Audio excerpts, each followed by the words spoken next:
அதைத்தான் நான் சொன்னேன். ஈரோடு கிழக்கு வந்து உசிலம்பட்டி, ஆண்டிப்பட்டி, தூத்துக்குடி, முதுகுளத்தூருக்கு பொருந்தாதுன்னு பொருந்தல்ல. இப்போ அதிமுக அங்கே எடுத்திருக்கிறதே 23% வாக்கு தான். 3% வாக்கு குறைஞ்சு போயிட்டாங்க.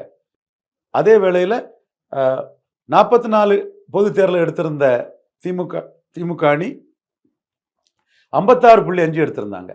இடைத்தேர்தல் 65 எடுத்தவங்க பொது தேர்தல் 56.5 எடுத்துட்டாங்க. இன்னும் செந்தில் பாலாஜியோட அந்த உள்ளாட்சி தேர்தல் உழைப்பும், ஈரோடு கிழக்கு இடைத்தேர்தல் உழைப்பும், கோர் விளாளக்கவுண்டர் பெல்ட்டுக்குள்ள 5-6% வாக்கு 2021 விட திமுக உயர்ந்து வந்துட்டாங்க. வன்னியர் பெல்ட்டில் சில இடங்கள்ல, வன்னியர் அடர்த்தி உள்ள இடங்கள்ல 5% குறைஞ்சிருக்காங்க.